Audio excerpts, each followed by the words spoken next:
فرض کریں، مطلب ذرا تصور کریں کہ دنیا کی ایک سب سے بڑی اور مصروف ترین شاہراہ ہے، ایک ایسی سڑک جس پر روزانہ ہزاروں لاکھوں کی تعداد میں بڑے بڑے ٹرک گزر رہے ہیں۔ صحیح۔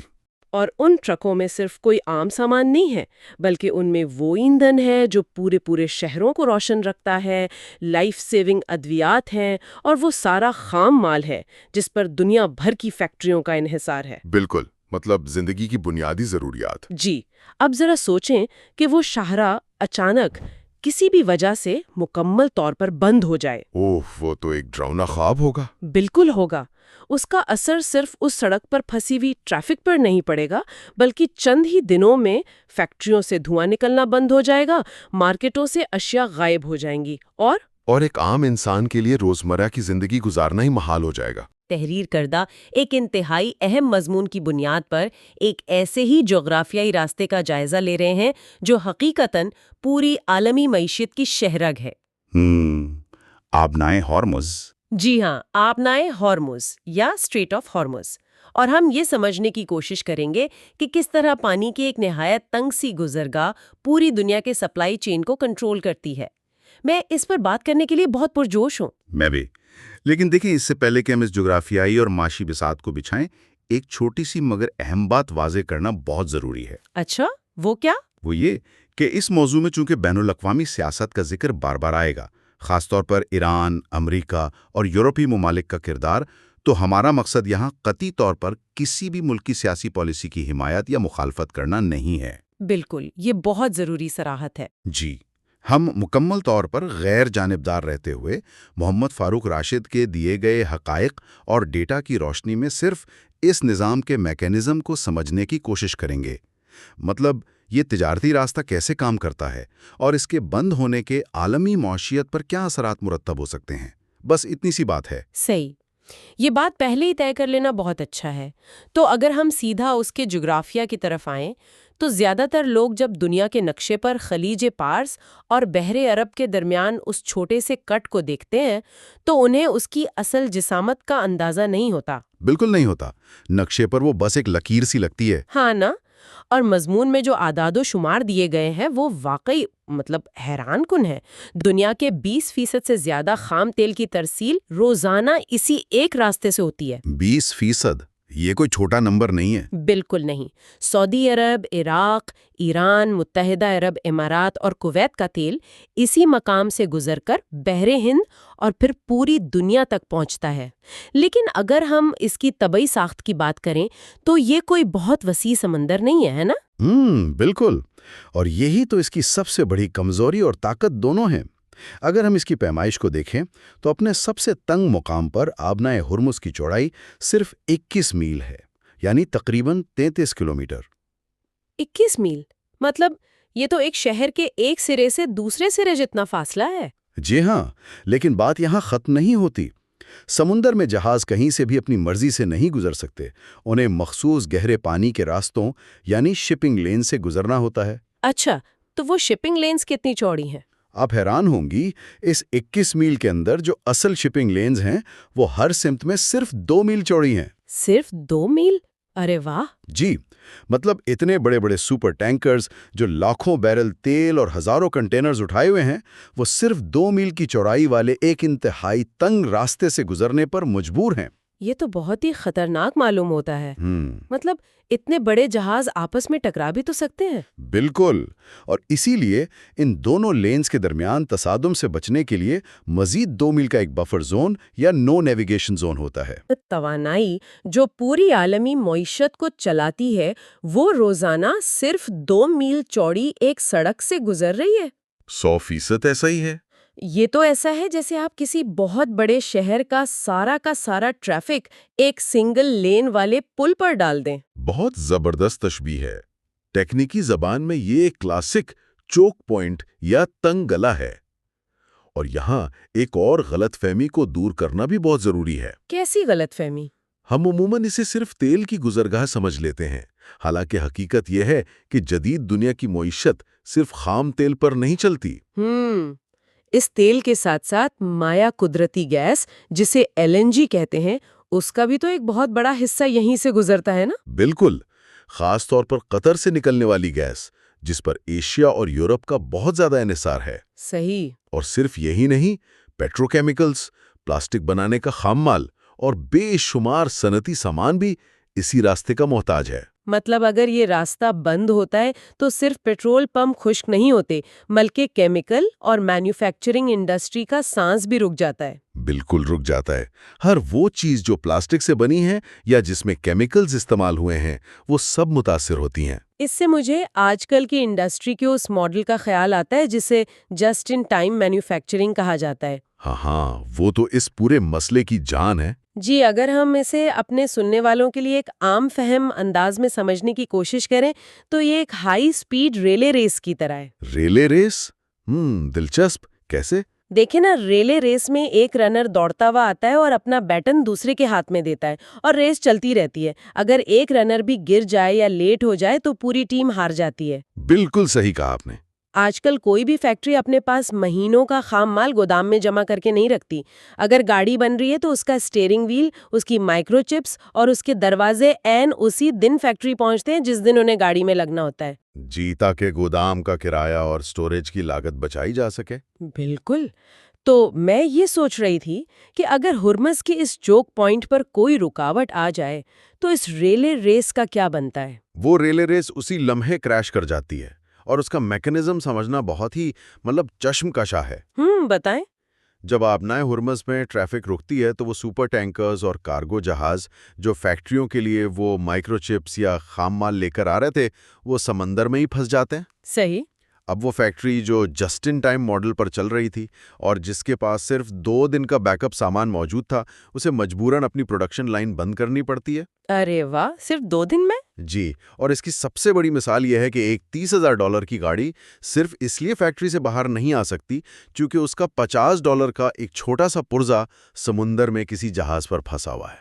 یہ تو حد درجے کی بے بسی ہے۔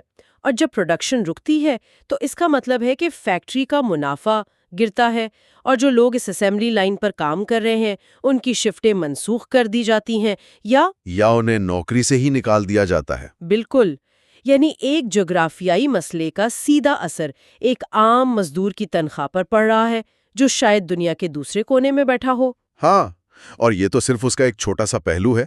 اس سے بھی بڑا اور فوری جھٹکا جو سب کو محسوس ہوتا ہے وہ توانائی کی قیمتوں پر لگتا ہے۔ ہاں، تیل کی قیمتیں۔ بالکل۔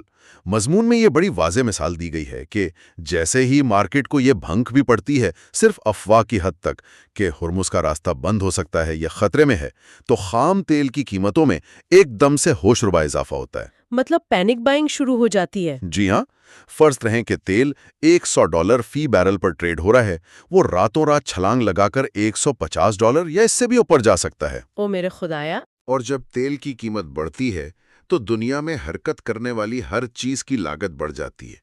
یہاں میں ایک سوال پوچھنا چاہوں گی، کیونکہ اکثر جب ایسی خبریں آتی ہیں تو ٹی وی پر کہا جاتا ہے کہ سٹاک مارکیٹ کریش کر گئی، سرمایہ کاروں کے اربوں ڈالر ڈوب گئے، یا عالمی بینکوں نے شرائح سود بڑھا دی۔ جی، عموماً یہی ہیڈ لائنز ہوتی ہیں۔ تو یہ سب سن کر ایسا لگتا ہے جیسے یہ صرف بڑے بڑے سوٹ پہنے بینکرز یا ملٹی نیشنل کمپنیوں کا درد سر ہے۔ کیا واقعی ایک عام شخص جس کا سٹاک مارکیٹ سے کوئی لینا دینا نہیں، اسے اس جغرافیائی اور مالیاتی جھٹکے کی کوئی پرواہ ہونی چاہیے؟ یہ بہت ہی کمال کا نقطہ اٹھایا آپ نے۔ اگر ہم اس پورے میکانزم کی کڑیاں ملائیں تو حتمی نقصان اسی عام صارف کو ہی اٹھانا پڑتا ہے۔ وہ کیسے؟ ذرا سمجھائیں۔ دیکھیں، جب خام تیل $150 فی بیرل پر جاتا ہے تو شپنگ کمپنیوں کے لیے اپنے جہازوں کا ایندھن، جسے بنکر فیول کہتے ہیں، انتہائی مہنگا ہو جاتا ہے۔ صحیح۔ اس کے ساتھ ہی چونکہ وہ علاقہ اب ایک تناؤ والا علاقہ بن چکا ہوتا ہے، تو میری ٹائم انشورنس کمپنیاں جو ان بڑے جہازوں کی انشورنس کرتی ہیں، وہ اس علاقے کو وار رسک زون یا جنگی خطرے کا علاقہ قرار دے دیتی ہیں۔ تو اس سے انشورنس کا پریمیم بڑھ جاتا ہوگا نا؟ راتوں رات کئی گنا بڑھ جاتا ہے۔ اب ظاہر ہے وہ شپنگ کمپنی یہ کروڑوں کا اضافی خرچہ اپنی جیب سے تو نہیں دے گی نا؟ نہیں، بالکل نہیں۔ تو وہ اسے فریٹ چارجز یعنی مال برداری کے کرائے میں شامل کر دے گی۔ اچھا، یعنی وہ کنٹینر جس میں عام استعمال کی چیزیں مثلاً گندم، چاول، کپڑے یا ادویات آ رہی تھیں، اس کا سمندری کرایہ بڑھ گیا۔ بالکل، اور کہانی یہاں ختم نہیں ہوتی۔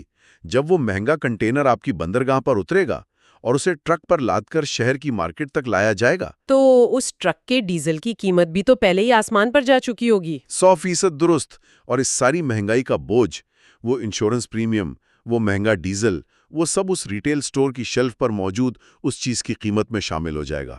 پذیر ممالک جو اپنی خوراک اور ادویات کی ضروریات کے لیے درآمدات پر بہت زیادہ انحصار کرتے ہیں، ان کے لیے تو یہ ایک تباہ کن صورتحال ہوتی ہے۔ ظاہر ہے غریب طبقہ تو پس کر رہ جائے گا۔ ان کے یہاں مہنگائی کا ایک ایسا طوفان آتا ہے جو براہ راست غربت میں اضافے کا سبب بنتا ہے۔ پھر ان کے مرکزی بینک اس مہنگائی کو کنٹرول کرنے کے لیے شرح سود بڑھاتے ہیں، جس سے کاروبار کے لیے قرض لینا مشکل ہو جاتا ہے۔ جی، مزید فیکٹریاں بند ہوتی ہیں اور بے روزگاری پھیلتی ہے۔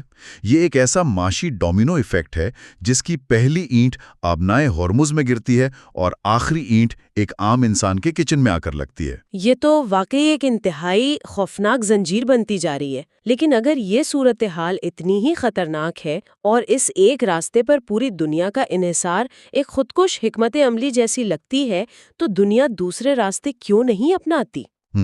یہ سوال ہر کسی کے ذہن میں آتا ہے۔ مطلب کیا ان کے پاس کوئی اور متبادل راستہ موجود نہیں ہے جس سے اس خطرے کو ٹالا جا سکے؟ سمندر تو بہت بڑا ہے۔ متبادل راستے موجود ضرور ہیں، لیکن وہ معاشی اور عملی لحاظ سے کتنے قابل عمل ہیں، یہ اصل سوال ہے۔ مضمین میں بھی اس بات پر بہت تفصیل سے روشنی ڈالی گئی ہے۔ تو کیا آپشنز ہیں ان کے پاس؟ اگر ہرمز بند ہو جائے تو جہازوں کو بحیرہ روم اور افریقہ کے جنوبی سرے، جسے کیپ آف گڈ ہوپ کہتے ہیں، وہاں سے پورا چکر لگا کر آنا پڑتا ہے۔ اوہو، وہ تو نقشے پر بہت لمبا راستہ ہے۔ بہت زیادہ۔ اس کا میکانزم سمجھیں۔ اگر ایک جہاز خلیج سے نکل کر یورپ کی طرف جا رہا ہے اور اسے افریقہ کا چکر کاٹنا پڑے تو اس کے سفر میں کئی ہفتوں کا اضافہ ہو جاتا ہے۔ کئی ہفتے؟ تو اس کا مطلب ہے لاکھوں گیلن اضافی ایندھن جلے گا۔ بالکل، اور جہاز کے عملے کو ان اضافی ہفتوں کی تنخواہ دینی پڑے گی۔ اور سب سے بڑھ کر یہ کہ جو جہاز ایک مہینے میں 2 چکر لگا سکتا تھا، وہ اب صرف 1 چکر لگائے گا۔ تو مارکیٹ میں کارگو کی گنجائش ہی آدھی رہ جائے گی۔ بالکل صحیح سمجھیے آپ۔ اور ظاہر ہے جب مارکیٹ میں جہازوں کی دستیابی کم ہوگی اور مانگ اتنی ہی رہے گی تو مال برداری کے کرائے مزید اوپر چلے جائیں گے۔ بالکل، سپلائی اور ڈیمانڈ کا سیدھا سا اصول ہے۔ اور اچھا، کچھ لوگوں کا خیال ہوتا ہے کہ شاید پائپ لائنز کے ذریعے یہ مسئلہ حل ہو جائے۔ ہاں، پائپ لائنز کیوں نہیں بچھا لیتے؟ کچھ پائپ لائنز موجود بھی ہیں جو تیل کو ہرمز کے بجائے بحیرہ احمر یا عمان کی بندرگاہوں تک لے جاتی ہیں، لیکن مسئلہ ان کی گنجائش کا ہے۔ کیا وہ کافی نہیں ہے؟ بالکل نہیں۔ ان پائپ لائنز کی کیپیسٹی اتنی محدود ہے کہ وہ روزانہ گزرنے والے 2 کروڑ بیرل تیل کا صرف ایک بہت چھوٹا سا حصہ ہی منتقل کر سکتی ہیں۔ وہ کسی بھی طرح اس پورے سمندری ٹریفک کا متبادل نہیں بن سکتی۔ اور فضائی ترسیل، کارگو طیارے؟ وہ آپشن بھی ہے، لیکن وہ اتنا مہنگا ہے کہ آپ ہوائی جہازوں کے ذریعے خام تیل یا بھاری مشینری جیسی چیزیں نہیں بھیج سکتے۔ وہ صرف انتہائی قیمتی اور ہلکے وزن والی اشیاء جیسے ادویات یا مائکرو چپس کے لیے ہی استعمال ہو سکتا ہے۔ یہاں ایک بڑی عجیب سی صورتحال نظر آتی ہے مجھے۔ کیسی صورتحال؟ مطلب دنیا کی جدید ترین اور طاقتور ترین معیشتیں، جن کے پاس ٹیکنالوجی کی کوئی کمی نہیں، جن کے پاس خلائی پروگرام ہیں، بڑی بڑی فوجیں ہیں، وہ سب کی سب اس چند میل چوڑی سمندری پٹی کے سامنے بالکل بے بس نظر آتی ہیں۔ یہ ایک بہت تلخ حقیقت ہے۔ اور جب اتنی بڑی طاقتوں کے مفادات ایک چھوٹی سی جگہ پر جڑے ہوں تو جغرافیائی سیاست یا جیو پالیٹکس کا کھیل تو لازمی شروع ہوتا ہوگا۔ یہ علاقہ اسٹریٹجک لحاظ سے کیسے استعمال ہوتا ہے؟ یہ اس پورے تجزیے کا ایک بہت ہی حساس اور اہم پہلو ہے۔ دیکھیں، آبنائے ہرمز صرف ایک تجارتی راہداری نہیں ہے، بلکہ یہ عالمی طاقت کے توازن کا ایک بہت بڑا آلہ ہے۔ کس کے ہاتھ میں ہے یہ آلہ؟ اگر ہم نقشے پر دیکھیں تو اس کے ایک طرف ایران کی طویل ساحلی پٹی ہے۔ اب ایران اس جغرافیائی حقیقت کو اپنی اسٹریٹجک طاقت کے طور پر استعمال کر سکتا ہے، اور کرتا بھی ہے۔ ظاہر ہے وہ جانتا ہے کہ اس راستے پر دنیا کا کس قدر انحصار ہے۔ بالکل، اس کی وجہ سے اسے عالمی سفارتکاری میں ایک خاص قسم کا لیوریج یا دباؤ ڈالنے کی طاقت مل جاتی ہے۔ ہاں، صرف ایک دھمکی ہی کافی ہوگی۔ جی، صرف اس علاقے میں فوجی مشقیں کرنے یا کشیدگی بڑھنے کی خبر ہی عالمی منڈیوں میں خلبلی مچانے اور تیل کی قیمتیں بڑھانے کے لیے کافی ہوتی ہیں۔ اور اس کا دوسرا رخ یہ ہے کہ امریکہ، یورپی ممالک اور دیگر بڑی معیشتیں جو اس سپلائی چین کی محتاج ہیں، وہ بھی ہاتھ پر ہاتھ دھرے تو نہیں بیٹھ سکتی۔ بالکل نہیں بیٹھتی۔ وہ اس راستے کو کھلا رکھنے کے نام پر خطے میں اپنی فوجی موجودگی کو جواز فراہم کرتی ہیں۔ جیسے کہ امریکی بحریہ، میں نے پڑھا تھا کہ ان کا بیڑا وہاں رہتا ہے۔ جی ہاں، امریکہ کی 5ویں بحری فلیٹ اسی علاقے میں بحرین میں موجود ہوتی ہے۔ ان بڑی طاقتوں کا مقصد اس بات کو یقینی بنانا ہوتا ہے کہ تیل کی ترسیل بلا تعطل جاری رہے۔ لیکن اتنی ساری فوجیں ایک چھوٹی سی جگہ پر؟ یہی تو خطرہ ہے۔ جب یہ متصادم طاقتیں ایک اتنی چھوٹی سی جگہ پر آمنے سامنے ہوتی ہیں، جہاں متبادل جنگی حربے یعنی ایسیمیٹرک وارفیئر کا استعمال بہت آسان ہو۔ اے سیمیٹرک وارفیئر سے آپ کی کیا مراد ہے؟ مطلب چھوٹی تیز رفتار کشتیاں، سمندری بارودی سرنگیں یا اینٹی شپ میزائل جو سستے ہوتے ہیں لیکن بڑے جہازوں کو تباہ کر سکتے ہیں، تو وہاں ایک چھوٹی سی چنگاری بھی بہت بڑی تجارتی اور فوجی کشیدگی کو جنم دے سکتی ہے۔ واقعی؟ یہی وجہ ہے کہ یہ خطہ ہمیشہ سخت اقتصادی پابندیوں، تجارتی جنگوں اور تناؤ کا مرکز بنا رہتا ہے۔ تو اگر ہم اس سارے منظرنامے کو دیکھیں، جہاں جغرافیائی سیاست غیر متوقع ہے، کسی بھی وقت تناؤ بڑھ سکتا ہے اور متبادل راستے اتنے مہنگے اور طویل ہیں، تو عالمی صنعتیں اس کا مقابلہ کیسے کر رہی ہیں؟ یہ ایک بہت مثبت سوال ہے۔ مطلب کیا بڑی ملٹی نیشنل کمپنیاں جن کا کاروبار درجنوں ممالک میں پھیلا ہوا ہے، وہ صرف قسمت کے بھروسے بیٹھی ہیں کہ کب ہرمز بند ہو اور ہم برباد ہوں، یا وہ اپنے سپلائی چین کے ماڈل کو تبدیل کر رہی ہیں؟ خوش قسمتی سے وہ قسمت کے بھروسے نہیں بیٹھی ہیں۔ صنعتیں اس خطرے کی سنگینی وہ بہت اچھی طرح بھانپ چکی ہیں۔ خاص طور پر کووڈ کے دوران سپلائی چین کے جو بحران آئے ہیں، اس کے بعد تو انہوں نے اپنی حکمت عملی تیزی سے تبدیل کرنا شروع کر دی ہے۔ اچھا، تو وہ کیا کر رہی ہیں؟ سب سے بڑی تبدیلی تو اسی جسٹ ان ٹائم ماڈل میں آ رہی ہے، جس کا ہم نے پہلے ریلے ریس کے طور پر ذکر کیا۔ اب کمپنیاں صرف وقت بچانے پر نہیں، بلکہ سپلائی چین میں لچک یا ریزیلینس پیدا کرنے پر توجہ دے رہی ہیں۔ یعنی وہ بیک اپ پلان بنا رہی ہیں؟ بالکل، وہ جسٹ ان ٹائم سے جسٹ ان کیس کی طرف جا رہی ہیں۔ جسٹ ان کیس، یہ اچھی اصطلاح ہے۔ جی، یعنی وہ ہنگامی حالات کے لیے اہم پرزوں اور خام مال کا کچھ نہ کچھ ذخیرہ یا اسٹاک پائلنگ ضرور رکھتی ہیں، تاکہ اگر کوئی راستہ ہفتوں کے لیے بند بھی ہو جائے تو کم از کم ان کی پروڈکشن فوراً نہ رکے۔ اور کیا وہ جغرافیائی طور پر بھی اپنا انحصار کم کرنے کی کوشش کر رہی ہیں؟ کیونکہ جب تک مال دنیا کے ایک کونے سے دوسرے کونے تک سمندر کے راستے سفر کرتا رہے گا، یہ ہارموز جیسے چوک پوائنٹس تو راستے میں آتے رہیں گے۔ آپ نے بالکل صحیح نشاندہی کی ہے۔ اس کا بھی حل نکالا جا رہا ہے۔ اب بہت سی بڑی کمپنیاں نیئر شورنگ یا فرینڈ شورنگ پر کام کر رہی ہیں۔ نیئر شورنگ یہ کیا ہوتا ہے؟ اس کا مطلب یہ ہے کہ وہ اپنی پیداواری سہولیات کو چین یا دور دراز ایشیائی ممالک سے ہٹا کر اپنی مقامی مارکیٹوں کے قریب یا ایسے پڑوسی دوست ممالک میں منتقل کر رہی ہیں جہاں زمینی راستوں سے مال لایا جا سکے۔ تاکہ سمندری چوک پوائنٹس پر انحصار کم سے کم ہو جائے؟ بالکل، وہ کوشش کر رہی ہیں کہ خام مال بھی قریب سے ملے اور پیداوار بھی وہیں ہو۔ اس سے نہ صرف ٹرانسپورٹ کا وقت اور خرچہ کم ہوتا ہے، بلکہ کسی ایک مخصوص جغرافیائی تناؤ سے پوری عالمی سپلائی چین کے درہم برہم ہونے کا خطرہ بھی بڑی حد تک کم ہو جاتا ہے۔ یہ تو ایک زبردست شفٹ ہے، اور میرے خیال میں اس میں ایک اور بہت بڑا عنصر توانائی کے متبادل ذرائع کا بھی ہے۔ 100%۔ آپ بتائیں، آپ کا کیا نظریہ اس پر؟ دیکھیں، ہم اکثر سولر، ونڈ یا نیوکلیر انرجی کو صرف ماحولیاتی تبدیلی یا گلوبل وارمنگ کے تناظر میں دیکھتے ہیں کہ بھئی کاربن کم کرنا ہے۔ بالکل، عام تاثر یہی ہے۔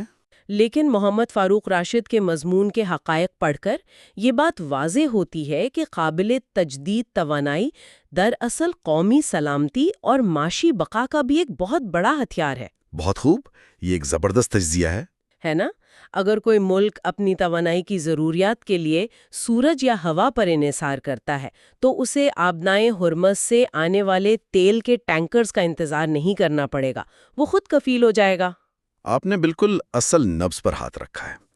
متبادل توانائی کی طرف منتقلی صرف کاربن کے اخراج کو کم کرنے کے لیے نہیں ہو رہی، بلکہ یہ دراصل ان سپلائی چین کے خطرات سے خود کو آزاد کرنے کی ایک شعوری کوشش ہے۔ مطلب یہ ایک جیوپولیٹیکل موو بھی ہے۔ بالکل، جب دنیا تیل اور گیس پر اپنا انحصار بالتدریج کم کرے گی تو قدرتی طور پر آبنائے ہرمز جیسی گزرگاہوں پر دباؤ بھی کم ہوتا چلا جائے گا۔ دنیا کے بڑے ممالک اربوں ڈالر صرف اس لیے سولر اور بیٹری ٹیکنالوجی پر نہیں لگا رہے کہ انہیں ماحول کی بڑی فکر ہے، بلکہ اس لیے لگا رہے ہیں کہ وہ اپنی معیشت کی شاہرگ کسی اور کے ہاتھ میں نہیں دینا چاہتے۔ یہی بات ہے۔ انحصار کم کرنا، مقامی پیداوار بڑھانا اور توانائی کے ذرائع کو متنوع بنانا ہی مستقبل کی مستحکم معیشت کی واحد بنیاد ہے۔ تو اگر ہم ان تمام پہلوؤں کو ایک جگہ اکٹھا کریں جو ہم نے آج کی اس تفصیلی گفتگو میں ڈسکس کیے ہیں، جغرافیہ سے لے کر جسٹ ان ٹائم ماڈل تک اور مہنگائی کے اثرات سے لے کر متبادل توانائی تک، تو اس پورے منظرنامے کا حتمی نچوڑ کیا بنتا ہے؟ اس ساری بحث کا نچوڑ یہ ہے کہ آبنائے ہرمز کی بندش یا محض اس کے بند ہونے کا خوف صرف چند بحری جہازوں کے پھنسنے کا مسئلہ نہیں ہے۔ صحیح۔ یہ ایک ایسا معاشی اور نفسیاتی جھٹکا ہے جو عالمی تجارت کے اعصابی نظام کو مفلوج کرنے کی صلاحیت رکھتا ہے۔ ہم نے دیکھا کہ کس طرح سپلائی چین کا ایک چھوٹا سا خلل انشورنس پریمیم، ایندھن کی قیمتوں اور فیکٹریوں کی بندش سے ہوتا ہوا براہ راست ایک عام انسان کے دسترخوان اور اس کے روزگار پر حملہ آور ہوتا ہے۔ بالکل۔ اس تجزیے سے یہ واضح سبق ملتا ہے کہ جب تک دنیا کا دار و مدار چند مخصوص جغرافیائی چوک پوائنٹس پر رہے گا، معاشی عدم استحکام اور مہنگائی کا خطرہ ہمیشہ سر پر منڈلاتا رہے گا۔ اسی لیے صنعتوں اور ممالک کے لیے اب یہ کوئی چوائس یا انتخاب نہیں رہا، بلکہ ان کی بقا کی مجبوری بن چکا ہے کہ وہ اپنے تجارتی راستوں، پیداواری ماڈلز اور توانائی کے ذرائع میں تیزی سے جدت لائیں اور انہیں محفوظ بنائیں۔ واقعی ہم ایک ایسی دنیا میں رہتے ہیں جہاں ہر چیز ایک نظر نہ آنے والے دھاگے سے بندھی ہوئی ہے، اور ایک دھاگا کھنچتا ہے تو پورا جال ہل جاتا ہے۔ بالکل صحیح کہا آپ نے۔ لیکن آج کی اس زبردست اور معلوماتی گفتگو کو سمیٹنے سے پہلے میں ہمارے سننے والوں کے لیے ایک ایسا سوال چھوڑ کر جانا چاہتی ہوں جس پر شاید فوراً کوئی جواب نہ ملے، لیکن اس پر غور کرنا بہت دلچسپ ہوگا۔ اچھا، وہ کیا ہے؟ ہم نے دیکھا کہ آبنائے ہرمز کو موجودہ طاقت اس کی جغرافیائی پوزیشن اور اس سے گزرنے والے تیل کی وجہ سے ہے۔ جی، بلا شبہ۔ اب ذرا فرض کریں کہ آنے والی چند دہائیوں میں وہ کوششیں کامیاب ہو جاتی ہیں جن کا ہم نے ذکر کیا، مطلب دنیا کی صنعتیں مقامی سطح پر شفٹ ہو جاتی ہیں اور ہم تیل کی ضرورت کو پیچھے چھوڑتے ہوئے شمسی، ہوائی اور نیوکلیئر توانائی پر مکمل طور پر انحصار کر لیتے ہیں۔ ایک کاربن فری اور لوکلائزڈ دنیا۔ جی، تو کیا مستقبل میں آبنائے ہرمز اپنی یہ زبردست جغرافیائی اور سیاسی طاقت ہمیشہ کے لیے کھو دے گا؟ اور اگر اس کی یہ مرکزی حیثیت واقعی ختم ہو گئی تو ان عالمی طاقتوں کے عروج و زوال، ان کی سفارت کاری اور ان کے فوجی کنٹرول کے نقشوں پر کیا فرق پڑے گا جو آج اس خطے کے گرد گھومتے ہیں؟ یہ تو واقعی ایک مائنڈ بلوئنگ سوال ہے۔ کیا جغرافیہ اپنا اثر کھو دے گا یا وہ کسی نئی شکل میں سامنے آئے گا؟ بالکل، اور یہ ایک ایسا زاویہ ہے جس پر سوچنے کے لیے شاید ہمیں ایک اور نشست درکار ہو۔ آج کے لیے ہماری اس گفتگو میں بس اتنا ہی۔ سننے کا بہت شکریہ۔